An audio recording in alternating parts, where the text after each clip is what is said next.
in uniform for anyone, and obviously we have an awful lot of people riding today, but the Princess Royal, as I mentioned, in the uniform of the Blues and Royals. Duke of Edinburgh was there, and the Prince of Wales as well. But there we get a good shot of the younger royals. Prince Louis waving back to the crowds. Prince Louis now 6 years old. Captain.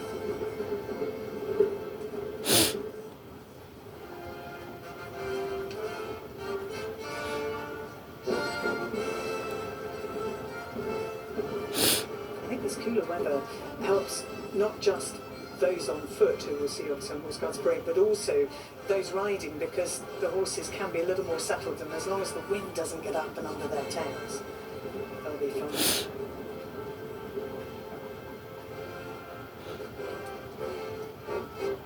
And the King is, in a sense, limiting public appearances, but very much wanting to be there as often as he can, and probably more than might be advised. But on the 5th of June, the King, the Queen and the Prince of Wales attended the D-Day 80th anniversary event at Portsmouth.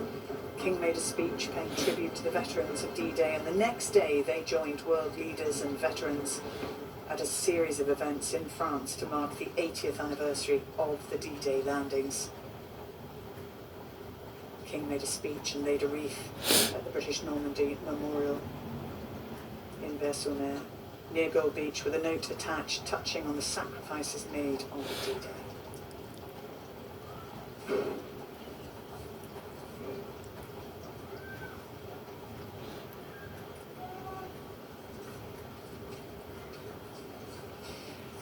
And lifeguards making their way around that final turn beneath the flags of the Commonwealth nations.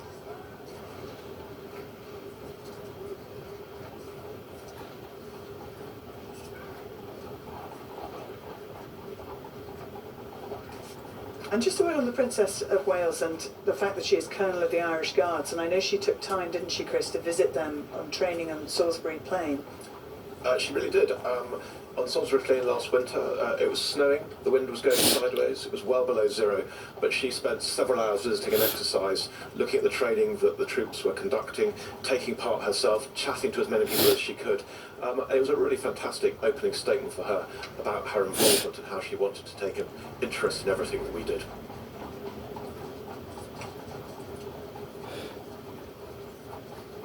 And this is something I know you, in terms of Trooping the Colour, your relationship goes back with this some 30 years. You've had a number of different roles. How much can you, when you're on parade, actually take in what's going on around you? Well, there's no doubt that today is different to the rehearsals, obviously, but really you're concentrating on your part in the parade. You're trying to make sure that your dressing and your focus is correct, because you're part of a team, and each individual will be working extremely hard on their own particular part to deliver this amazing team effort. And the King, we will be able to see this more clearly, but he is wearing the uniform of the Irish Guards.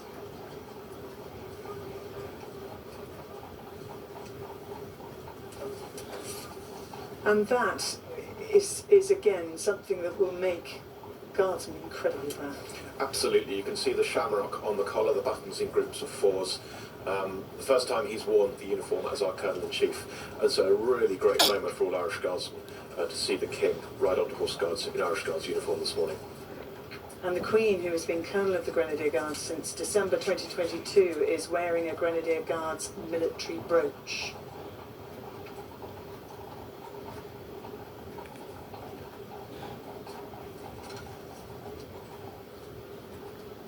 Senior coachman will shortly salute the colour with his whip.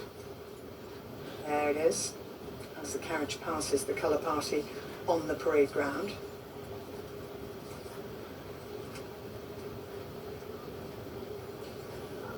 And the parade begins sharply at 11 o'clock. The Royal Colonels also saluting the colour, which will be trooped through the ranks a little later.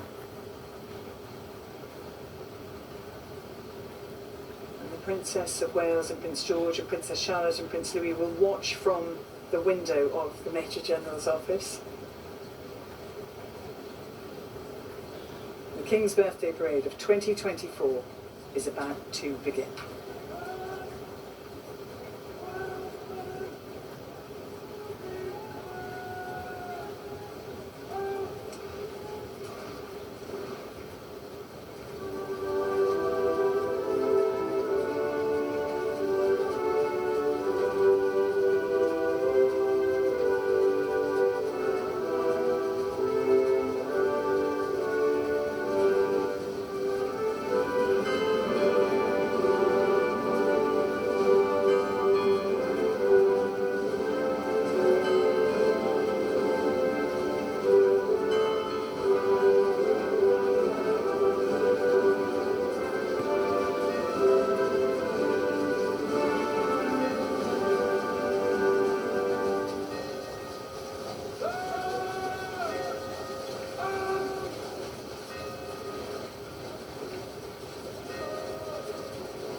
The first section of today's ceremony is beginning as the Princess of Wales and her three children make their way to a very good vantage point.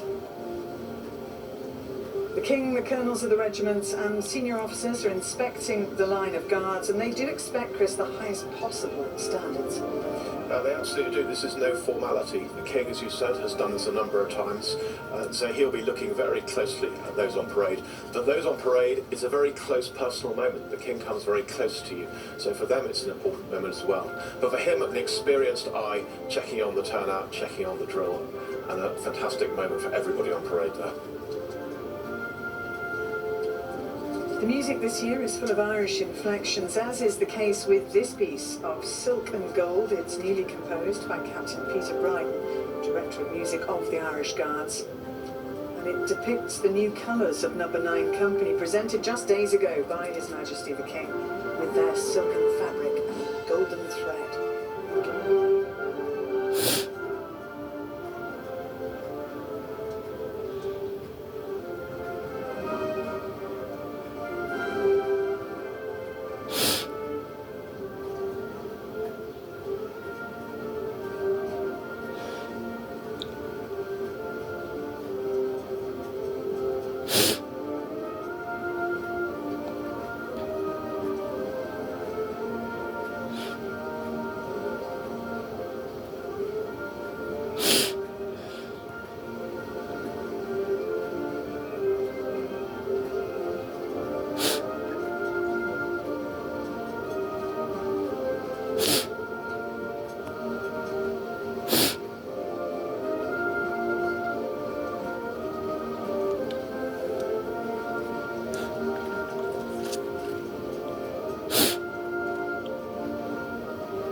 Welcome to Ireland, music arranged by former Director of Music of the Band of the Irish Guards, Major Phil Shannon.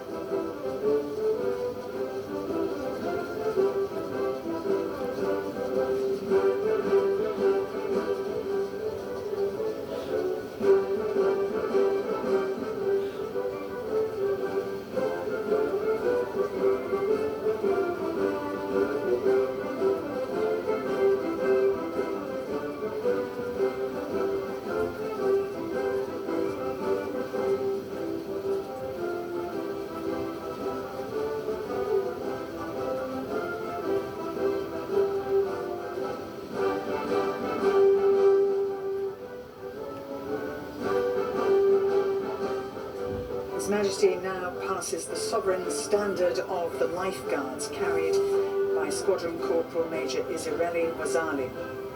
The standard was presented by the King to the regiment just before the coronation.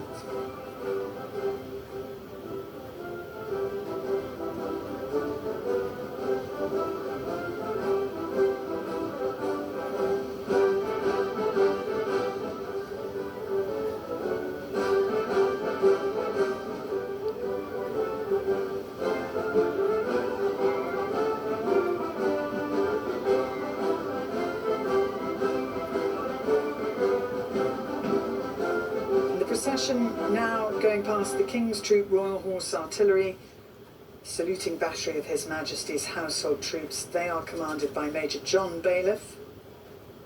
And the King will salute the lead gun, which constitutes the regimental colour.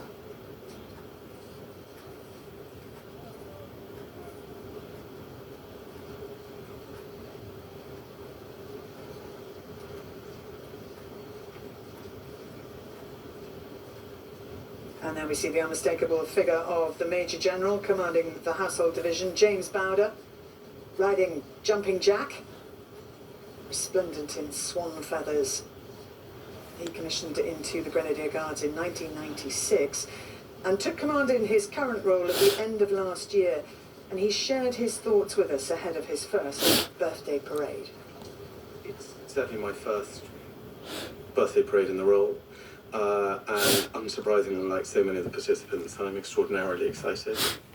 I'm incredibly proud of our soldiers on parade, and I think what they prove to me daily is quite how extraordinary they are. Over a 7-week period, we've turned combat soldiers into ceremonial soldiers capable of delivering a parade that is best in class globally.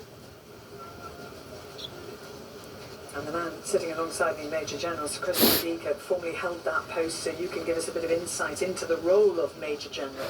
Absolutely, Claire. He's the commander of all the troops on parade. Today is the Major General commanding the Household Division.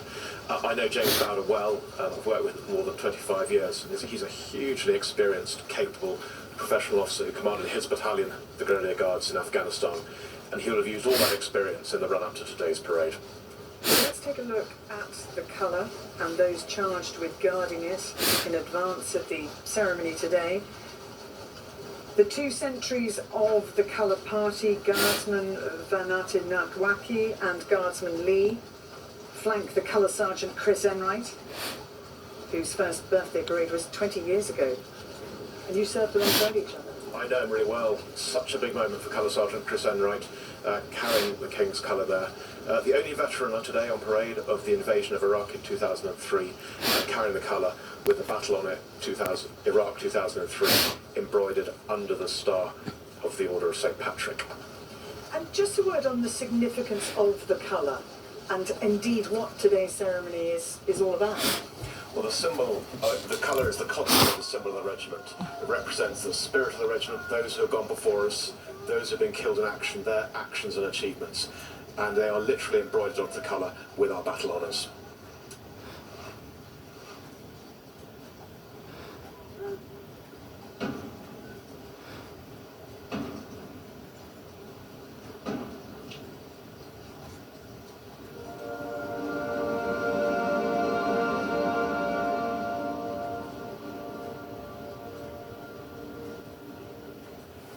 And as the parade gets underway in age-old fashion now,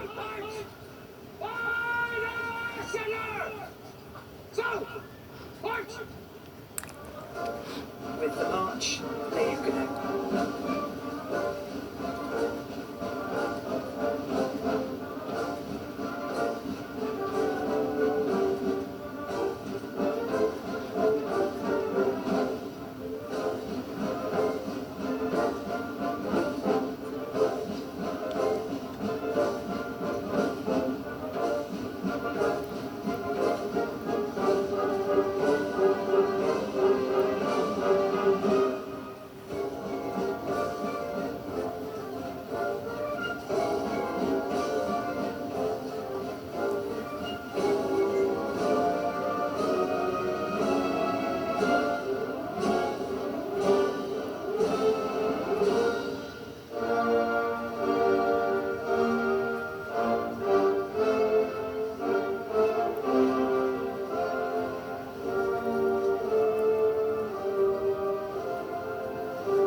signal for the mass bands to countermarch, given by the raised trombone of Colour Sergeant Andrew Mercer, taking part in his 22nd birthday parade.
Bands, drums and pipes!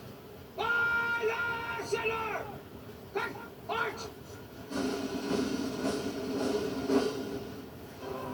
The senior drum major there giving the command for quick march for the massed bands, and Major Gareth Chambers of the Irish Guards taking part in his final birthday parade.